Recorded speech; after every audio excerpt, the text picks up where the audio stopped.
Megaherzzz.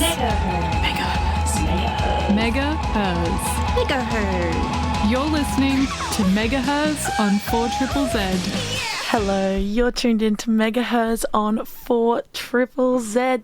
Megaherzzz is 4ZZZ's feminist program, and you are joined in the studio by me, Sisi. My pronouns are she, her, and my wonderful co-host, Denise. Yes, and my pronouns are she, her as well. We have a chockers episode today. We're going to be looking into A to Z of World Feminism. Denise has done a deep dive on G for Ghana. We're doing our weekly men's violence register, looking into that. Denise is also talking on Oxfam and their involvement in Gaza. We have a special guest in to talk about a Palestinian fundraiser, and we're also having a look into Kellee Green, the jazz composer, and council revoking their funding for her pro-Palestinian song and speech. So we have got a lot to go through today. But before we get into our episode, Megaherzzz and 4ZZZ acknowledge the Yagara and Turrbal peoples as the sovereign owners of the unceded land on which we live and broadcast. We pay our respect to elders past, present and future, and the Yagara, Turrbal, Yagara and Yagarapul and Quandamooka nations, and we stand in solidarity with all First Nations people in their fight for justice. We would also like to extend this acknowledgement to the people of Palestine, their right to justice, self-determination and sovereignty over land. I'm going to pass over to you, Denise. Yes, well, this is our men's violence register segment. So content warning. What we're going to be talking about now is maybe triggering for you. So please take care of yourself and tune out for a little bit while we discuss this issue.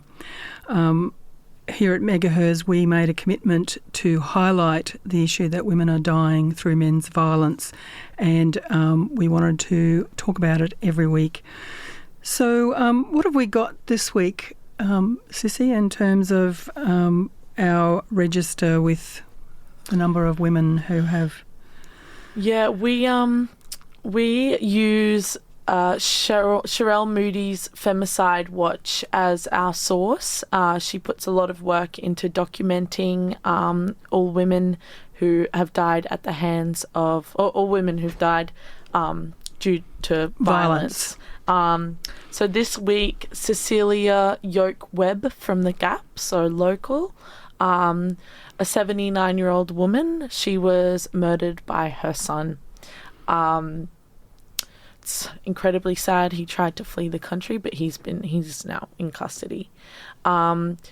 Another woman, Kazarina Tamalian from Werribee. Her partner was out on bail when he stabbed her to death. As well as raising her kids, Kazarina was a business owner, a much-loved family member, and adored by all who knew her.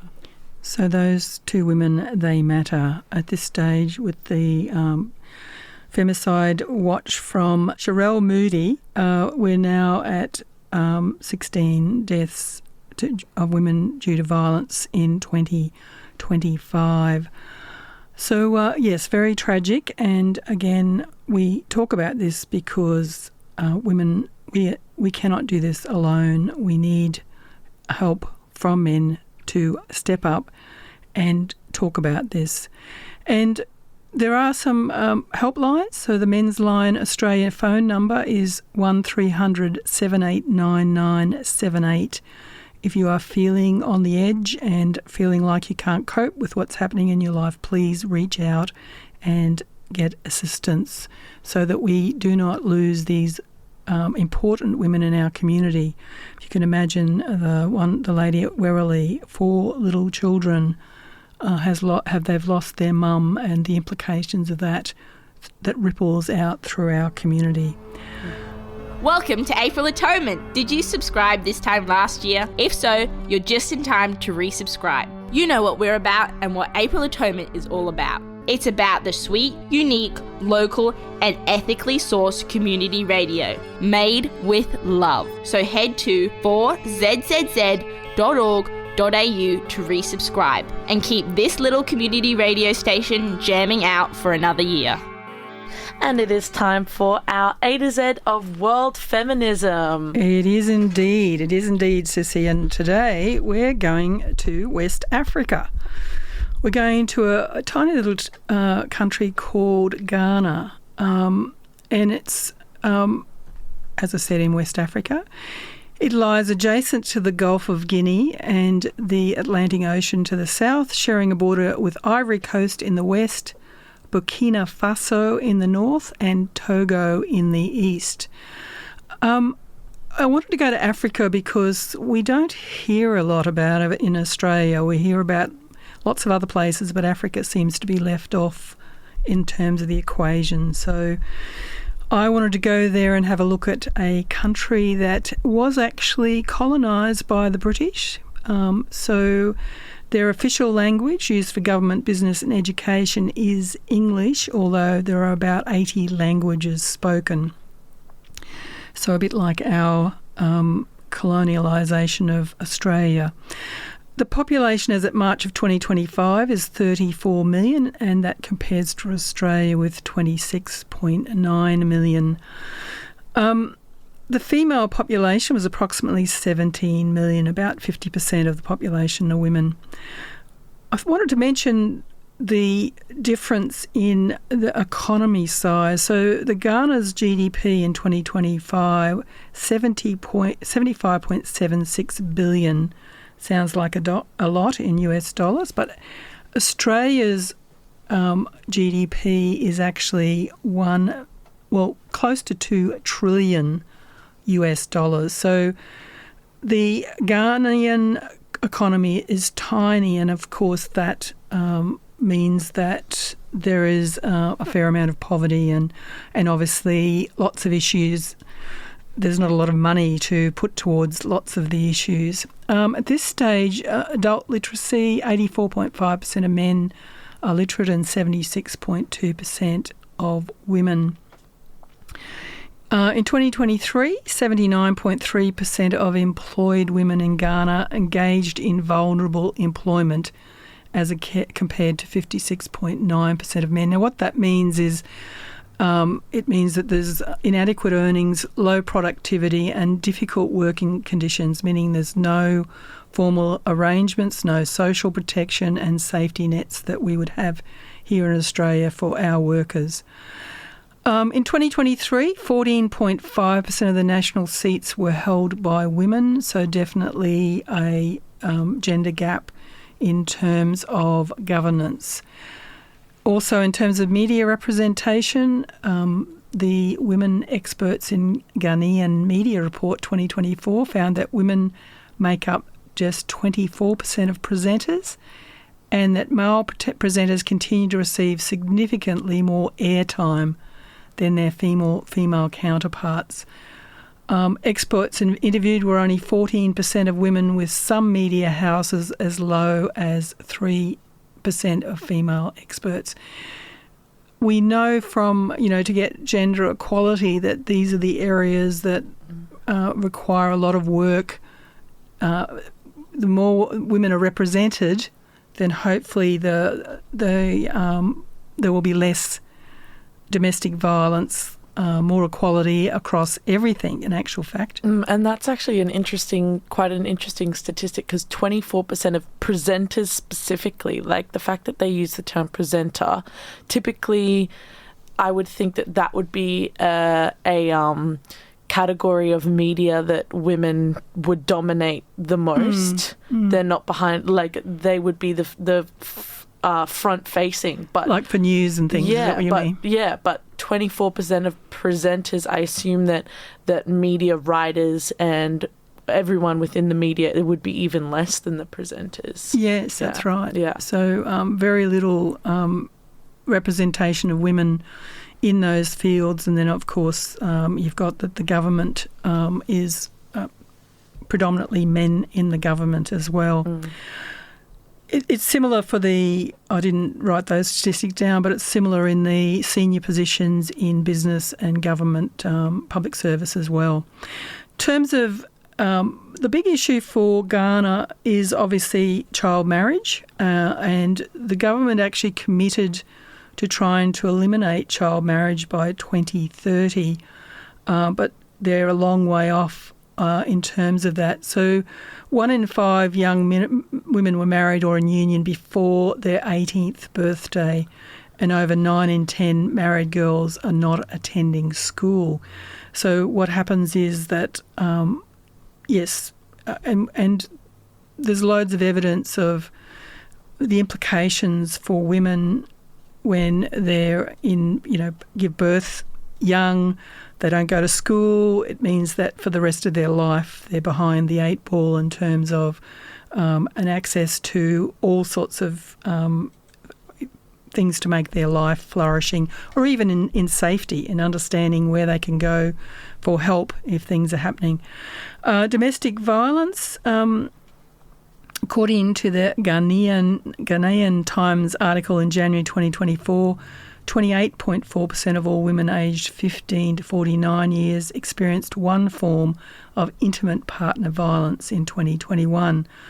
Although this is a decrease from between 2009 to 2021 from 33.6%, it's still, I think, quite unknown because, again, one of the other reports was that even though domestic violence is reported to the Ghana Police Service, there's a lot of distrust in the legal system and or fear of stigmatisation or retribution if women report domestic violence. So I don't know that these statistics are perhaps quite, a full picture of what actually is happening in terms of safety for women in Ghana. But it's quite a contrast when you consider that as compared to here in Australia, with what access we have as women here in Australia. And, we're not up there with the top in terms of gender parity, but we are certainly a long way further up the scale, up the countries than Ghana would be. And, I think there's a lot of work to be done. That whole child marriage really puts them behind the 8 ball in terms of ensuring that women get a fair say and a fair chance of having a flourishing and safe life. It is a very young country. I think the average age is only something like 21 or something like that. So lots of young people in Ghana. They don't have our aging population issue that Australia has. But so very interesting little country, and I enjoyed finding all the information about them. So. Yes, thank you for your hard work, Denise. Yes. It's a very I'm really enjoying this segment. I feel like I'm learning a lot. Well, I think it's good that we can get very certainly that's the situation with power and privilege, which will come up in our Palestinian segment as well. But is that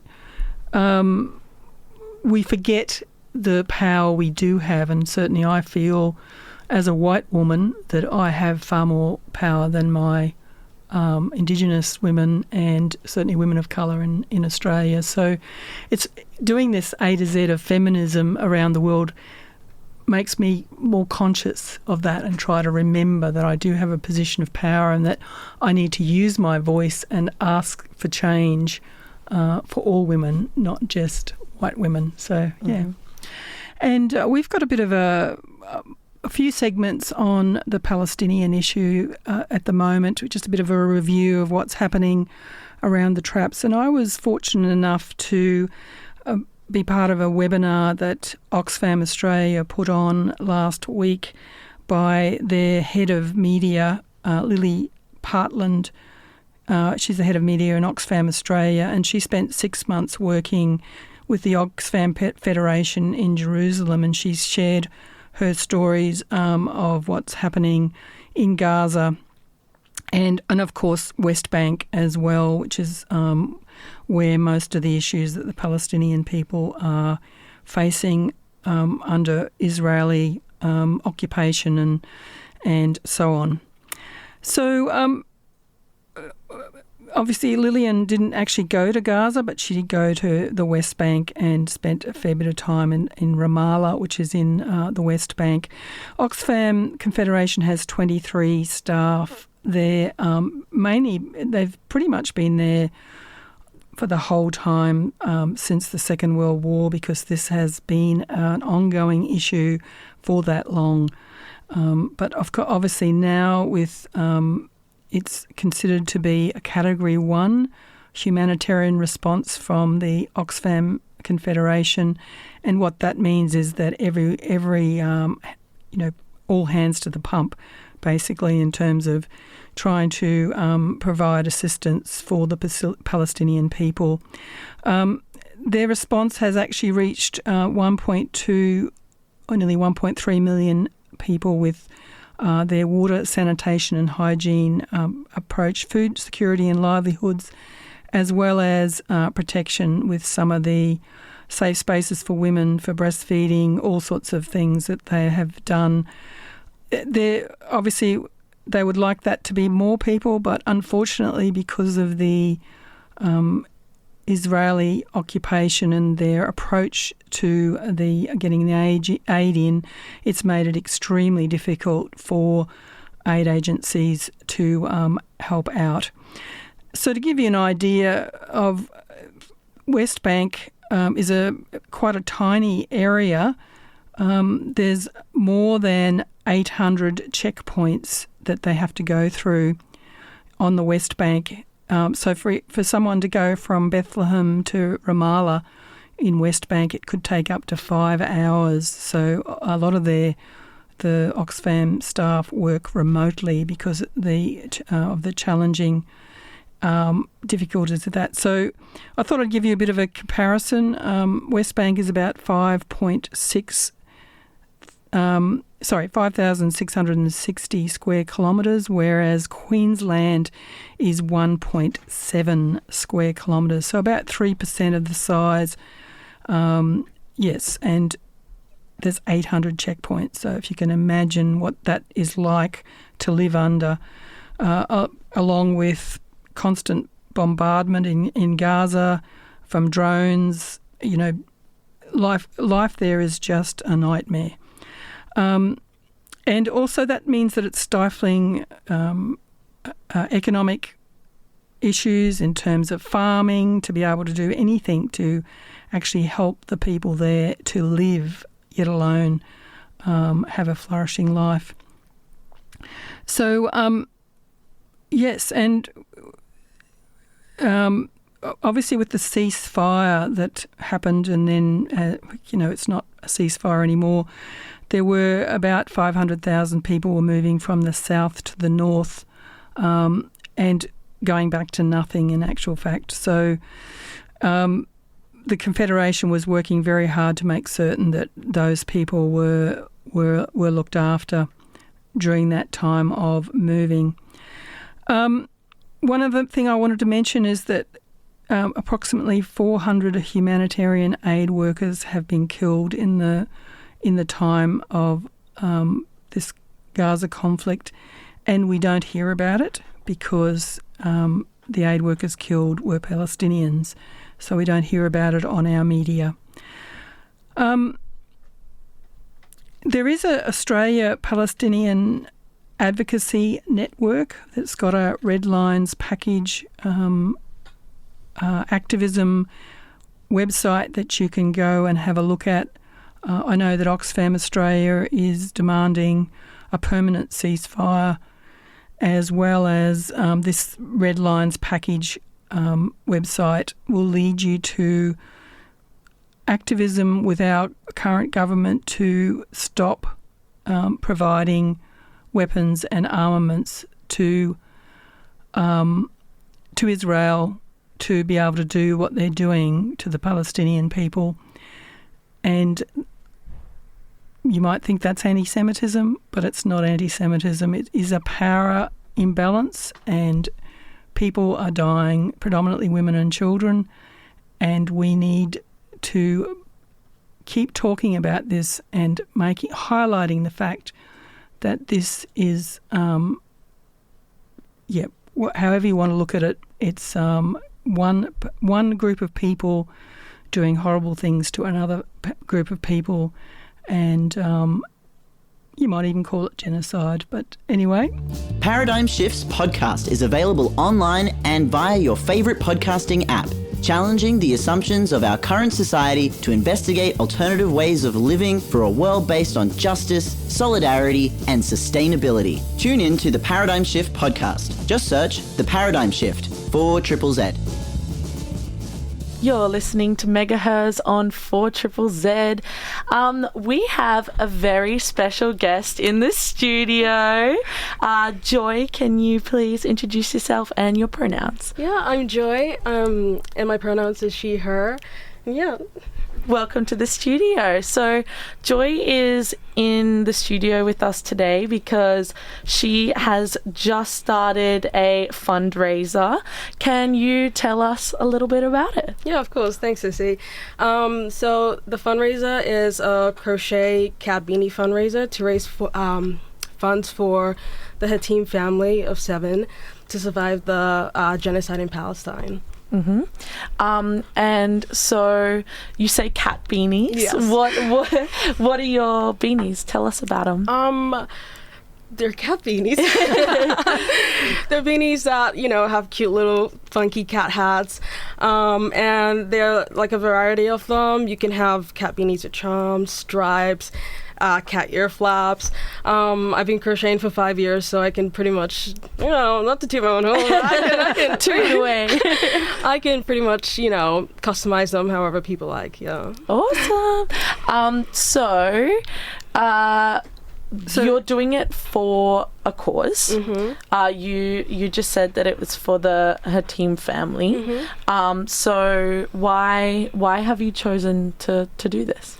Yeah, so the Hatim family, Lana and Amir, I'm pronouncing his name wrong, Amaru, sorry, they reached out to me sometime last year, at the end of last year or the start of this year, just telling me their story and asking, to donate.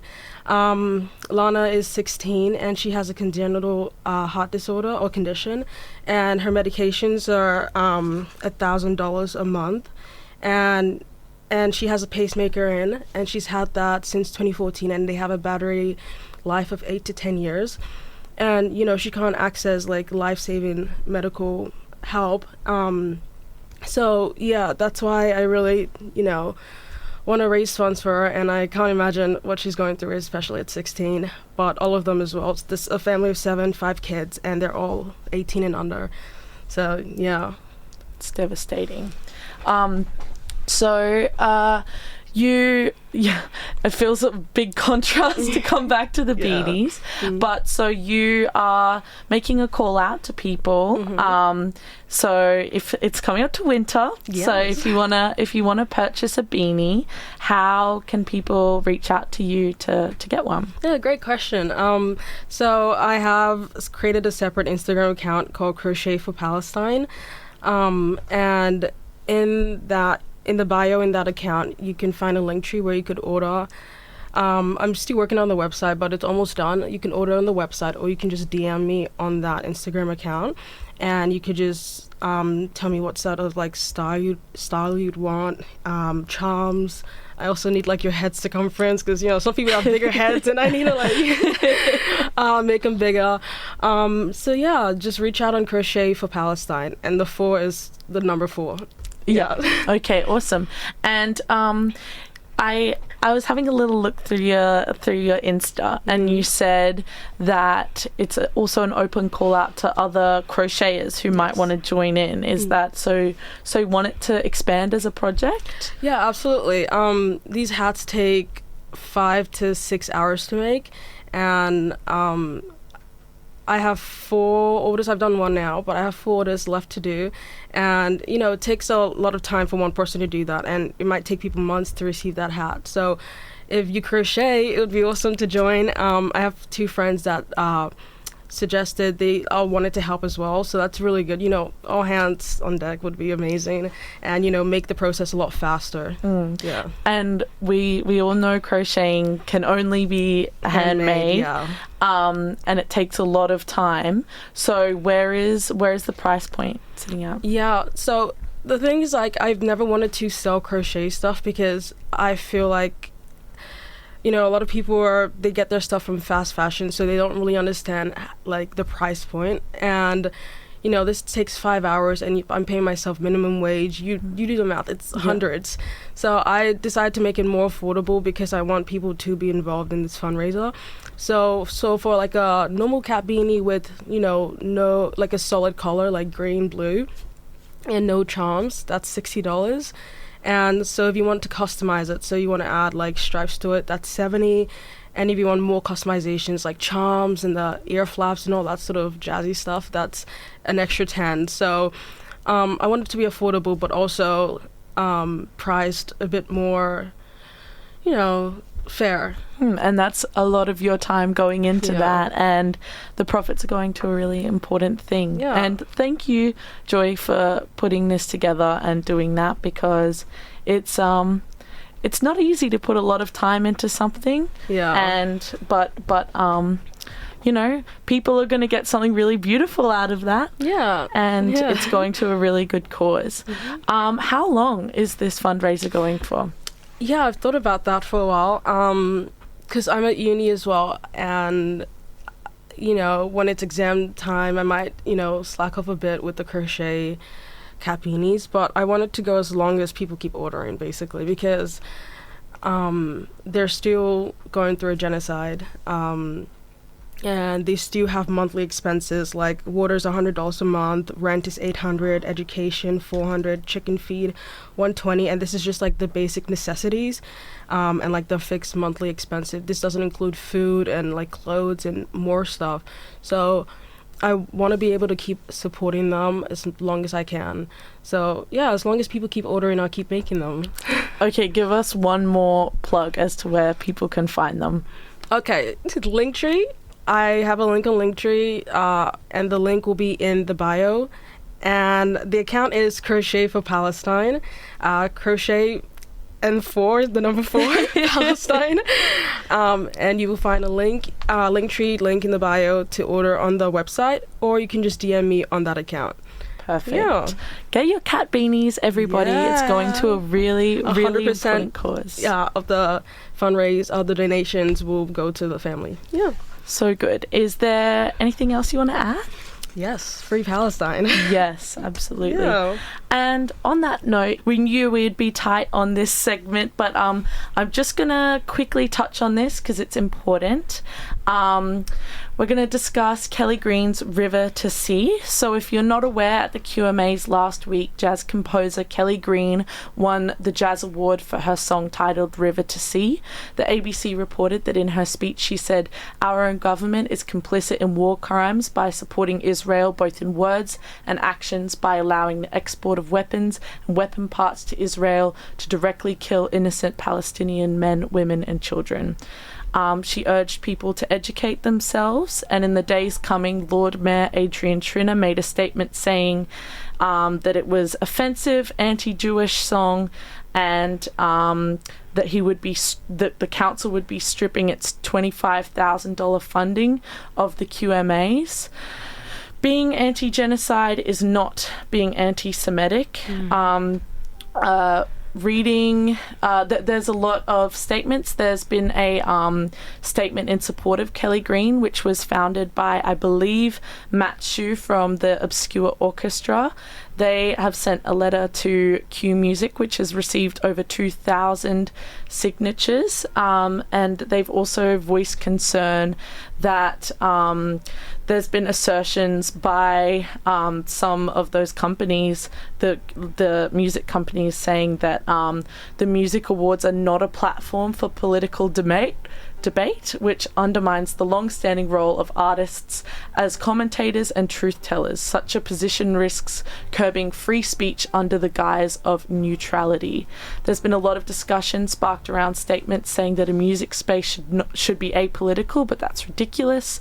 Music is inherently political, and musicians play such an important role in shaping political dialogue. They're often the first to speak up, and that's the case now too.